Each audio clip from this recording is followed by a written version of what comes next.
Hello student. आज की class में हम लोग बात करने वाले हैं राउटिंग प्रोटोकॉल्स और एल्गोरिदम के बारे में। जैसे कि आप सबको पता है कि हमारा थर्ड यूनिट चल रहा है ये, जिसमें हमारा टॉपिक है, ये देखिए यहाँ पे। इसका जो पहला लेक्चर है वो हमारा था कि फंक्शन बताना था हमें, फंक्शन ऑफ नेटवर्क लेयर के बारे में।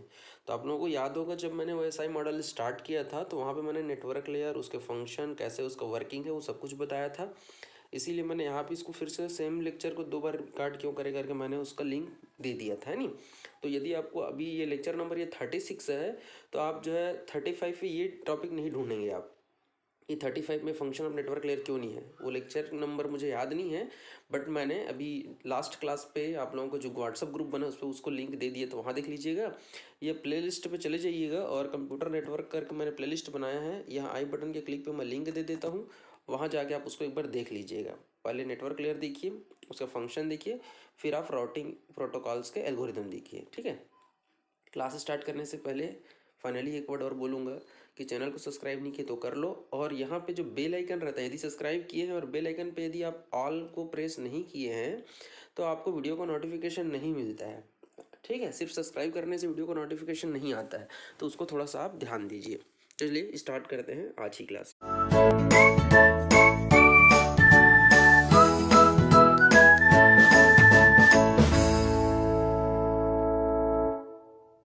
तो सबसे पहले हम राउटिंग प्रोटोकॉल देखते हैं। तो देखिए, प्रोटोकॉल ये वर्ड आपने पहले भी सुना हुआ है, जिसको हम लोग बोलते हैं सेट ऑफ रूल्स कहते हैं। क्या कहते हैं? Set of rules. प्रोटोकॉल्स मतलब सेट ऑफ रूल्स होता है, और इसका मतलब होता है नियमों का समूह होता है। जब आप कंप्यूटर नेटवर्क में, जहाँ पर नोड की संख्या क्या होती है, 2 या 2 से अधिक हो सकती है, वहाँ पे उन नोड्स के बीच में, ये देखिए जैसे कुछ इस प्रकार से आपके कंप्यूटर के नोड है, ये एक काम करता हूँ मैं डायग्राम ही दिखा देता हूँ, ये लीजिए, ठीक है। यहाँ पर देखिए आपको 4 नोड दिखाई दे रहा है, A B C और D, ठीक है। अब जो प्रोटोकॉल है वो तो नियम का समूह होता है, लेकिन किस प्रकार का नियम है यहाँ पे? राउटिंग, ठीक है ना। इसको संधि विच्छेद करिए। एक होता है आपका रूट, रूट मतलब होता है पथ, पथ मतलब होता है आपका रास्ता, ठीक है। तो यहाँ पे जो नियम है वो रूट से संबंधित नियम है। तो राउटिंग प्रोटोकॉल एक ऐसा नियमों का समूह होता है जहाँ पे एक नोड से दूसरे नोड तक पहुँचने के लिए एक पाथ डिसाइड करता है कि आप इस पाथ से जाइए, इस रास्ते से जाइए, और यहाँ से आप क्या कर सकते हैं, अपने डेटे को सुरक्षित ढंग से डेस्टिनेशन तक आप जो है पहुँचा सकते हैं। जैसे यदि मैं बात करूँ इस एग्जांपल में कि मान लीजिए ए एक सोर्स है जिसको अपना डेटा ट्रांसफ़र करना है, और बी एक डेस्टिनेशन है, तो आप देख पा रहे होंगे कि ए से बी डायरेक्ट जो है आप जा सकते हैं। और ये जो 6 लिखा बेटा वो उसकी वैल्यू है, मान के चलिए कि वो एक प्रकार से दूरी समझ लीजिए, ठीक है, कि 6 किलोमीटर का दूरी है। वैसे इसका इसका वैल्यू बोलते हैं कि ए और बी के बीच की वैल्यू कितनी 6 है। तो देखिए, आपको यदि ए से बी जाना है तो वैसे तो राउटिंग प्रोटोकॉल का भी मैं टाइप बताऊंगा, 2 प्रकार का बताऊंगा, ठीक है। एक रिप बताऊंगा और एक ओपन शॉर्टेस्ट पाथ फर्स्ट बताऊंगा आगे आपको। तो यहीं पे मैं थोड़ा सा क्लियर कर देता हूँ।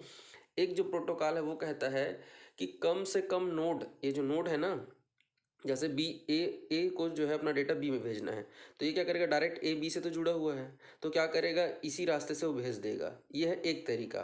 कम से कम नोड का प्रयोग करके डेस्टिनेशन तक पहुंचना होता है आपका डिस्टेंस वेक्टर राउटिंग प्रोटोकॉल, ठीक है।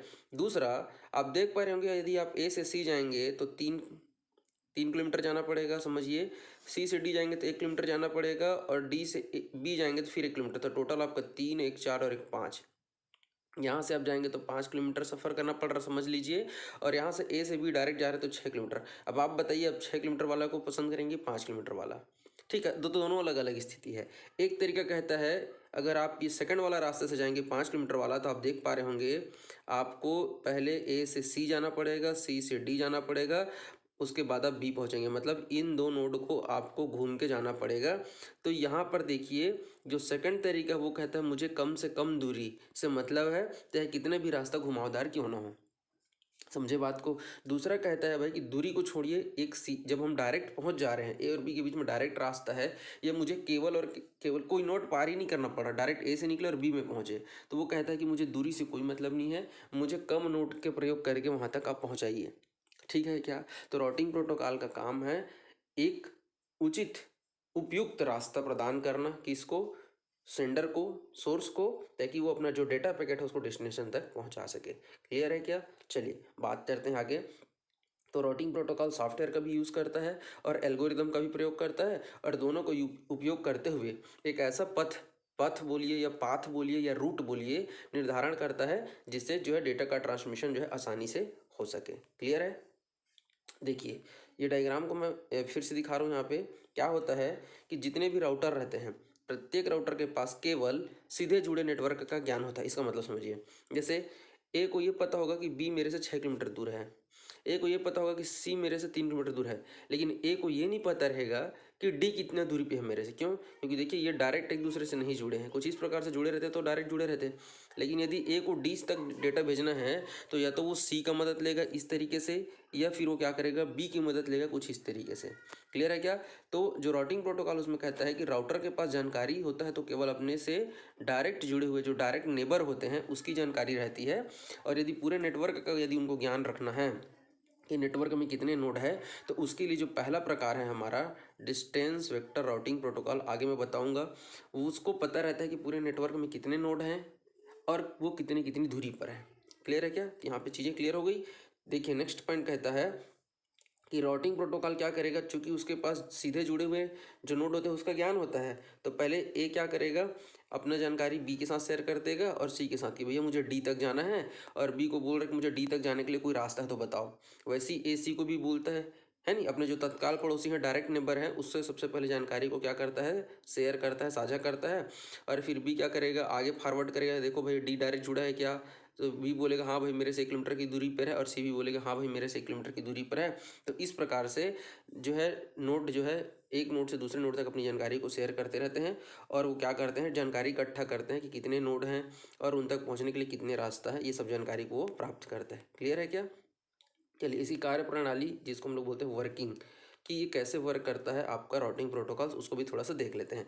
सबसे पहला और मुख्य काम होता है डिस्कवर करना, मतलब खोज करना, जानकारी का पता लगाना कि कितने जो है नोड हैं, और उन नोड से होते हुए मुझे कितने रूट मिलेंगे। उन सभी रूट मतलब रास्ता, मतलब पाथ की जान को पहचानना और उनकी जानकारी इकट्ठा करना ही उसका पहला और मुख्य काम होता है। दूसरा होता है रूट का प्रबंधन करना, मैनेजमेंट करना। देखिए आपने सबसे पहले रूट ढूंढा, राउटर का काम है रूट को ढूंढना और उस रूट को मेंटेन करके रखना, जानकारी की इकट्ठा रखना कि कौन से नोड से दूसरा नोड कितने दूरी पर है और कितने नोड की मदद से हम जो है अपने मंजिल तक मतलब डेस्टिनेशन तक पहुंच सकते हैं।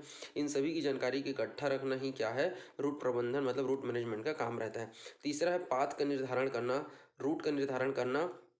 देखिए प्रत्येक नोड के लिए अलग अलग, जैसे कि मैंने कहा कुछ को दूरी के पर आधारित रहता है और कुछ कम से कम, एक होता है दूरी पर कम से कम दूरी लगे और एक कहता है कम से कम नोड लगे।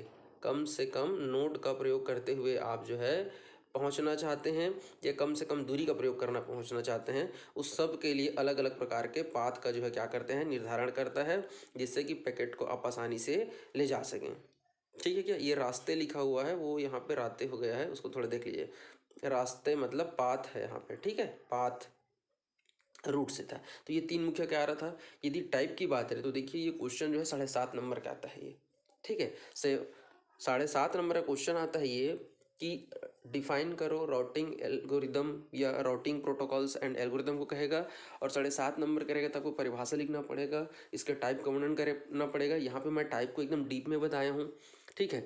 और इसमें से जो सबसे ज़्यादा इंपॉर्टेंट है वो एक एक इनका उदाहरण है। जैसे देखो दो प्रकार का बता देता हूँ, पहले एक रीप होता है राउटिंग इन्फॉर्मेशन प्रोटोकॉल, और दूसरा होता है ओपन शॉर्टेस्ट पाथ। इन दोनों को मैं एक एक उदाहरण बताऊंगा आपको। इसका होता है डिस्टेंस वेक्टर राउटिंग और इसका होता है आपका link state routing. Link state routing ये सबसे ज़्यादा मोस्ट इंपॉर्टेंट है। दोनों का उदाहरण सहित आपको एग्जाम में बनाना पड़ेगा। उदाहरण को मैं दोनों को लेक्चर को अलग अलग वीडियो बनाऊंगा ताकि आपको अच्छे से मैं समझा सकूं। आज मैं इनका कंप्लीट थ्योरी बता रहा हूँ, ठीक है, राउटिंग प्रोटोकॉल्स और उसका टाइप का। तो आप यहाँ पे टाइप करके देखते चलिए। तो सबसे पहला टाइप है हमारा राउटिंग इन्फॉर्मेशन प्रोटोकॉल। तो राउटिंग इन्फॉर्मेशन प्रोटोकॉल करता क्या है सॉरी, तो जो रीप जो है राउटिंग इन्फॉर्मेशन प्रोटोकॉल है वो एक ओपन स्टैंडर्ड प्रोटोकॉल है। ओपन इसलिए कहा गया है क्योंकि ये देखिए अलग अलग कंपनी जो है अलग अलग राउटर का निर्माण करता है। तो ऐसा नहीं है कि यदि एक नेटवर्क में ऐसे 4 राउटर हैं तो 4 के 4 राउटर जो है एक ही कंपनी के हों, ठीक है। तो ये किसी प्रकार यदि 4 के 4 अलग अलग राउटर हैं, अलग अलग कंपनी के राउटर हैं, अलग अलग फीचर्स के राउटर हैं, तो भी उनको आपस में आप कनेक्ट करके नेटवर्क का निर्माण कर सकते हैं। इसीलिए इसको ओपन स्टैंडर्ड प्रोटोकॉल कहा जाता है। सबसे पहले क्या करता है ये कि जितने भी राउटर्स जो हैं वो आगे यदि RIP पर बेस्ड है, मतलब हमारा जो RIP इनेबल किए गए राउटर को सबसे पहले क्या करता है, एक नोड जो अपने पड़ोसी नोड के साथ डेटा इन्फॉर्मेशन शेयर करेगा और उसको टेबल में जानकारी रखेगा। फिर ये क्या करेगा, इससे जुड़े हुए जितने भी नोड रहेंगे उसके साथ ये जानकारी कर भेजेगा। फिर ये क्या करेगा, अपने से जितने भी नोड जुड़े हुए हैं उस तक जानकारी शेयर करेगा। फिर ये इस प्रकार से ऐसे जो है आपके नोड जो है क्या करते हैं, अपने नेबर अपने पड़ोसी के साथ अपनी इन्फॉर्मेशन को शेयर करते जाते हैं। और समस्त जानकारी को एक टेबल में, राउटिंग इन्फॉर्मेशन प्रोटोकॉल का मुख्य काम है टेबल का निर्माण करना, उसे हम लोग राउटिंग टेबल कहते हैं। और उस टेबल में क्या होता है भाई, तो जितने भी नोड रहते हैं नेटवर्क में उन सब की समस्त जानकारी यहीं रहता है कि कौन किससे कितनी दूरी पर है, ये सब जो है यहीं से रहता है। ठीक है क्या, चलिए। और उस टेबल के आधार पर ही फिर हम क्या करते हैं, डेटा का जो है आदान प्रदान करते हैं। जितने भी राउटर जो रिप से जुड़े हुए रहते हैं वो क्या करते हैं, फिर पड़ोसी के राउटर, मतलब वही मैंने कहा ना, एक नेबर दूसरे नेबर से ऐसे अपने अपने पड़ोसी नेबर को ऐसे भेजते जाते हैं जानकारी, कुछ इस प्रकार से आप भेजते रहते हैं। और वो सभी के सभी उसका जो भी आपने क्वेश्चन पूछा था उससे, जैसे आपने निवेदन किया, मतलब आपने जो रिक्वेस्ट किया था, फिर उसका वो क्या करते हैं, आपको जवाब देते हैं, मतलब रिस्पॉन्स देते हैं। ठीक है। जैसे कि अभी मैं पहले वाला जो टेबल बनाया था ऐसे, जिसमें हम लोग डायग्राम देखे थे, ऐसे 4 नोड था। तो जैसे A है, ये B है, C और ये D है। तो ये जिससे कहा कि भाई आप मुझे बताइए, मुझे D तक जाना है, D को डेटा सेंड करना है, आपसे कितनी दूरी पर रहती है, बोलेगा बस मेरे से डायरेक्ट जुड़ा हुआ है और मेरे से 1 किलोमीटर की दूरी पर है। या यूँ कहें, इसको थोड़ा सा और चेंज कर देते हैं, एक और डायग्राम बना, जैसे ये A है, ये B है, ये C है और यहाँ पे आपका D है। ठीक है। और यहाँ पे ऐसे E है। ये देखिए, अब इसको समझिए। अब यदि A आपसे कहता है कि मुझे E को डेटा सेंड करना है, तो आप एक रास्ता इधर से है और दूसरा रास्ता आपका इधर से है, तो ये सभी की सभी जानकारी टेबल में रहेगा। तो आपने अपने नेबर B को बोला कि भाई पता लगाओ E कितनी दूरी पर है, तो ये क्या करेगा, C को भी तो बोलेगा ना, क्योंकि C भी तो डायरेक्ट इससे जुड़ा हुआ है। देख रहे हैं क्या। तो सी कहेगा भाई मुझसे डायरेक्ट जुड़ा हुआ है, और बी कहेगा हाँ पहले मैं तो, मेरे पास तो ई का डायरेक्ट जानकारी नहीं है, मैं डी को जानकारी शेयर कर देता हूँ क्योंकि डी मेरे से डायरेक्ट जुड़ा हुआ है। फिर डी क्या करेगा, ई को ढूंढेगा, हाँ भाई ई को मिल जाएगा, तो ये बताएगा कि मुझसे डायरेक्ट जुड़ा हुआ है। फिर डी बी को बताएगा, फिर बी ए को बताएगा। इस प्रकार से क्या करते हैं, जो भी आप रिक्वेस्ट भेजते हैं उसका आपको रिस्पॉन्स मिलता है। ये क्लियर है क्या। सबसे इंपॉर्टेंट और मोस्ट चीज़, जैसे कि मैंने कहा कि जो रिप है वो डिस्टेंस वेक्टर राउटिंग प्रोटोकॉल है, एक डिस्टेंस वेक्टर राउटिंग प्रोटोकॉल है आपका, राउटिंग इन्फॉर्मेशन प्रोटोकॉल। और क्वेश्चन इससे डायरेक्ट ये क्वेश्चन अकेले आ जाता है, कभी कभी आपसे पूछ देता है डिस्टेंस वेक्टर राउटिंग प्रोटोकॉल क्या है, कहेगा राउटिंग प्रोटोकॉल को समझाइए और डिस्टेंस वेक्टर राउटिंग प्रोटोकॉल को उदाहरण सहित एक्सप्लेन करिए, ऐसा भी क्वेश्चन आ जाता है। तो ये अकेले 7.5 नंबर का क्वेश्चन बन जाता है कभी कभी। ठीक है। तो आपको ये सब बताना पड़ेगा कि डिस्टेंस वेक्टर राउटिंग प्रोटोकॉल किस पर बेस्ड है, रिप पर बेस्ड है। और ये कैसे करता है, तो ये हॉप काउंट करता है। ये हॉप काउंट का मतलब क्या है, जैसे कि मैंने अभी आपको बताया ना, कितनी दूरी पर है, कितने नोड के बाद आप पहुंचेंगे। तो यदि ए जो है, यदि ई तक जाना चाहता है और यहाँ पे जैसे कि बी है और यहाँ पे सी है और यहाँ पे ऐसे डी है, तो आप कहेंगे 3 हॉप काउंट का मतलब कैसे, एक पहले बी पहुंचेगा, दूसरा यहाँ पे, और तीसरा ये डी, और फिर ये ऐसे। तो देखो 1 2 3 नोड के बाद वो क्या करेगा, डेस्टिनेशन पे पहुंचेगा। तो कितने हॉप काउंट हुए, 3। इसी को कहा जाता है, इसमें हॉप काउंट का प्रयोग मैट्रिक्स टेबल के रूप में, मैट्रिक्स मतलब होता है आप जैसे टेबल बनाएंगे उसमें जानकारी इकट्ठा करते हैं। ठीक है। और इसमें इसी टेबल का प्रयोग करते हुए आप बताते हैं कि कितने आप हॉप के बाद वहाँ तक पहुँच पाएंगे, डेस्टिनेशन तक डेटा को आप पहुँचा पाएंगे। क्लियर है क्या। और इसमें लिमिटेशन भी है। तो लिमिटेशन ये है कि जो आपका डिस्टेंस वेक्टर राउटिंग प्रोटोकॉल है, ठीक है, तो इसमें होप की जो अधिकतम संख्या होती है, मतलब रिप के अंतर्गत वो 15, मतलब ये डायरेक्ट कहना चाह रहा है कि छोटे नेटवर्क के लिए काफ़ी है भाई, जहाँ पे अधिकतम यदि ये ए यदि सेंडर है और ई यदि डेस्टिनेशन है या रिसीवर है, तो इनके बीच में आपको 15 नोड से, मतलब 15 होप काउंट से ज़्यादा नहीं होनी चाहिए, मतलब 15वें बार में वो आपके डेस्टिनेशन तक पहुंच जाना चाहिए। यदि 16 लग रहा है मतलब वो इन्फिनाइट है, मतलब अनंत माना जाएगा। 15 से ज़्यादा होप काउंट नहीं लगना चाहिए, मतलब 15 बार में तो डेटा आप तक पहुंच ही जाना चाहिए, ये कहने का मतलब है। क्लियर है क्या। इसमें 16 का प्रयोग, मतलब होप काउंट 16 का प्रयोग इस बात के लिए है कि वो आपके एक्सेस नहीं किया जा सकता, मतलब वो आपके पहुंच से दूर है, मतलब लिमिटेशन है जी कि इसमें आप मान के चलिए कि 15 बार में डेस्टिनेशन तक यदि नहीं पहुंचता तो मान लेता है कि वो आपके पहुंच से बाहर है, आपका पैकेट जो है डिस्कार्ड हो जाता है, ये मान के चलिए आप। क्लियर है क्या? इसीलिए इसको कहा गया कि छोटे नेटवर्क में आप इसका इस्तेमाल करिए, ज़्यादा बड़े नेटवर्क में या जहाँ नंबर ऑफ नोड की संख्या ज़्यादा वहाँ आप इसका प्रयोग मत करिए। लास्ट पॉइंट सिर्फ आपके नॉलेज के लिए है, ठीक है, याद रहता तो ठीक है, कि जो रूट का अपडेट होता है कि आप कौन से रास्ते जा रहे हैं, कितने दूरी पर हैं, ये सब के लिए ये यूडीपी, तो आप मुझे यूडीपी का फुल फॉर्म बताएंगे आप कहाँ, कमेंट बॉक्स में, ठीक है। आज का क्वेश्चन यूडीपी का फुल फॉर्म, ठीक है। और ये जो है एक प्रकार का ये हमारा क्या है, स्टैंडर्ड है कि पोर्ट नंबर 250 का प्रयोग करता है ये, ठीक है। तो आप यूडीपी का फुल फॉर्म मुझे बता दीजिए। तो ये था हमारा पहला वाला जो है आपका राउटिंग इन्फॉर्मेशन प्रोटोकॉल, ठीक है। राउटिंग प्रोटोकॉल के अंतर्गत सेकंड वाला है हमारा शॉर्टेस्ट पाथ फर्स्ट। तो मैंने दो प्रकार बताया था, एक जो है कम से कम दूरी पर फोकस करता है और एक क्या करता है, कम से कम आपका जो है ये आपका दूरी पर फोकस कर रहा है, दूसरा कम से कम नोड पर फोकस करता है, ठीक है। तो अभी हम लोगों ने नोड पे बात कर लिया, अब हम दूरी पे बात करेंगे कि कम से कम दूरी का प्रयोग करके कैसे आप अपने डेस्टिनेशन तक पहुंच सकते हैं। तो सबसे पहले रिप का निर्माण किया गया था, तो इसमें कुछ कमियां थी, उसको दूर करने के लिए फिर हम लोगों ने OSPF open shortest path first जो है प्रोटोकॉल है, इसका प्रयोग किया गया। तो पहले लिमिटेशन देख लेते हैं कि क्या उसमें कमियां थी, है नहीं, क्या लिमिट था जिसके कारण हमें ओपन शॉर्टेस्ट पाथ का निर्माण करना पड़ा। तो यहाँ पे मैं आपको 3 कारण बताऊंगा। पहला कारण कि आपने जैसे अभी देखा केवल और केवल 15 हॉप काउंट की अनुमति देता था। 15वें बार के बाद यदि आपका डेस्टिनेशन तक पैकेट नहीं पहुंच पाता था तो फिर वो आप समझ लीजिए कि वो आपके एक्सेस से दूर था, मतलब आप उस पर जो है काम नहीं कर सकते थे।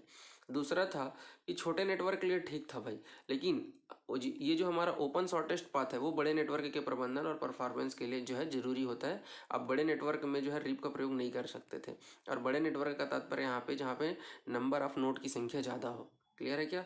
लास्ट है, देखिए जो आपका रीप है ना वो टेबल मेंटेन करता, मैंने कहा ना हर छोटे से बड़े अपडेट के लिए आपको हर बार टेबल में चेंजेस करना पड़ता था, और ये बहुत ही कॉम्प्लिकेटेड होता था कि आप हर एक नोड के बाद टेबल पे चेक कर रहे हैं, फिर टेबल मैनेज कर रहे हैं, तो ऐसे में काफ़ी जटिल हो जाता था काम।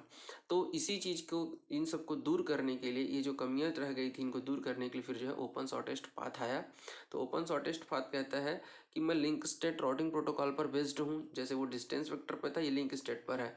लिंक स्टेट राउटिंग प्रोटोकॉल कहता है कि मुझे कम से कम दूरी का प्रयोग करके मंजिल तक पहुंचना है, चाहे नोड कितने भी क्यों ना हो, कितने भी उतार चढ़ाव क्यों ना हो, है ना। ये दूरी हमको मेन फोकस करना है, दूरी पर, कम से कम दूरी पर हमको अपने डेस्टिनेशन तक पहुंचना है। तो आपका जो ओपन शॉर्टेस्ट पाथ है वो दो प्रकार के एल्गोरिथम यूज़ करता है, या तो शॉर्टेस्ट पाथ फर्स्ट कहता है, जो भी मुझे सबसे पहला रास्ता मिलेगा जो सबसे छोटा मैं उसी पे चल जाऊंगा, या फिर ये डिक्स्ट्रा एल्गोरिदम कहते हैं इसको, यहाँ पे DIG होना चाहिए था, स्पेलिंग थोड़ा सा देख लीजिएगा, या ये भी ठीक है, वैसे कोई दिक्कत नहीं है, नहीं, क्योंकि अलग अलग जो है ना लिखते हैं, लेकिन आप जो है ये वाला स्पेलिंग लिखिएगा, ज़्यादा बेटर है, ठीक है। ये डिक्स्ट्रा एल्गोरिदम, ठीक है, DIG ऐसा करके, ठीक है। तो ये है हमारा शॉर्टेस्ट पाथ है, डिक्स्ट्रा एल्गोरिदम, ये कोई बहुत बड़ा मैटर नहीं है नहीं, क्योंकि मैं अभी इंग्लिश का लेक्चर तो ले नहीं रहा हूँ। दूसरा चीज़ कि होता क्या है इसमें, तो जो ओपन शॉर्टेस्ट पाथ फर्स्ट में जितने भी राउटर रहते हैं वो आइडेंटिफिकेशन मैसेज को भेजकर, आइडेंटिफिकेशन मैसेज मतलब क्या है कि भाई वो रूट तो वहाँ पे भी ढूंढ रहे थे, यहाँ पे भी ढूंढ रहे थे, वो देखता है अपने पड़ोसियों को जानकारी भेज देता है, ठीक है, ऐसे दो नेबर उसको जानकारी भेज देता है, और इनके पास तो टेबल रहता है भाई, वो देखते रहते हैं कितनी कितनी दूरी पर है। बट ये जो है हमारा लिंक स्टेट राउटिंग या शॉर्टेस्ट पाथ फर्स्ट वाला, वो टेबल मेंटेन नहीं करता है, वो केवल अपनी जानकारी को अपने सिर्फ पड़ोसी को दे देगा और वो चुपचाप बैठ जाएगा, जानकारी भेज दी हो गया बस। वो क्या करेगा, एक आइडेंटिफिकेशन मैसेज भेज देता है कि भाई मैं ए हूँ, मुझे ई तक जाना है, वो मैसेज भेजता है, और फिर वो क्या करेगा, वहाँ पे इंतजार करेगा रिस्पॉन्स आने का। अब क्या करेगा, जो भी नेबर मैसेज जिन्होंने ऐसा उसको प्राप्त किया है वो क्या करते हैं, उसके बाद ऐसा मैसेज भेजते हैं जो कुछ राउटिंग की जानकारी रखते हैं। अब जैसे ए ने एक, जैसे ये देखिए मैं फिर से डायग्राम बना देता हूँ, ABCD और ई ए को ई तक जाना है, इन दोनों को जो है आइडेंटिफिकेशन मैसेज भेज दिया। अब देखो, अब आप इसको ऐसे कर लीजिए और इसको ऐसे करिए। अब देखो बी कुछ इन जानकारी इसको नहीं भेजेगा, क्यों, क्योंकि भाई ए चाहता है ई तक पहुंचना और बी के पास कोई जानकारी नहीं है ई से रिलेटेड, क्यों, क्योंकि बी केवल और केवल डी और ए के बारे में जानकारी रखेगा, क्योंकि उसके जो दो नेबर है ना सिर्फ उसके बारे में जानता है। बट सी जो है ना ए को इन्फॉर्मेशन भेजेगा, एक मैसेज भेजेगा, क्या मैसेज भेजेगा कि भाई हाँ मैं ई तक आपको पहुंचा सकता हूँ, वो भी इतनी दूरी पर। ये चीज़ यहाँ पे लिखा हुआ है कि एक आइडेंटिफिकेशन मैसेज भेजकर नेटवर्क पर वो क्या करता है, खोज करते हैं, उसके बाद एक ऐसा मैसेज भेजते हैं जो राउटिंग से जानकारी रखते हैं, ना कि राउटिंग टेबल का। टेबल की जानकारी मुझे नहीं चाहिए, टेबल की जानकारी कौन रखता है, पहला वाला डिस्टेंस वेक्टर राउटिंग प्रोटोकॉल, जिसको हम लोग रीप कहते हैं, ठीक है। ये क्या करता है, छोटा से छोटा पार्ट ढूंढने का काम करता है। ये देखिए मैंने इसी चीज़ को यहाँ पे लिखा हुआ है, न्यूनतम कॉस्ट, कम से कम दूरी ढूंढने का के लिए इसका उपयोग किया जाता है। क्लियर है क्या? तो अभी मैं आज के लेक्चर को यहीं पे समाप्त करता हूँ। मोस्ट इंपॉर्टेंट है डिस्टेंस वेक्टर राउटिंग प्रोटोकॉल जो रीप पर बेस्ड है, और लिंक स्टेट पर जो आपका शॉर्टेस्ट पाथ पर बेस्ड है ना। तो ये जो है दो प्रकार हमारा, लिंक स्टेट राउटिंग प्रोटोकॉल और एक होता है डिस्टेंस वेक्टर राउटिंग प्रोटोकॉल। तो इन दोनों को मैं अलग अलग वीडियो पे आपको बताऊंगा। आप मुझे यूडीपी का फुल फॉर्म बताएंगे, टीसीपी का फुल फॉर्म बताएंगे, दोनों में एक एक अंतर बताएंगे। लाइक जरूर करिएगा, कमेंट करके दोनों क्वेश्चन का आंसर आप मुझे देंगे। मिलेंगे कल की वीडियो में। वीडियो देखने के लिए बहुत बहुत धन्यवाद। जय हिंद, जय भारत।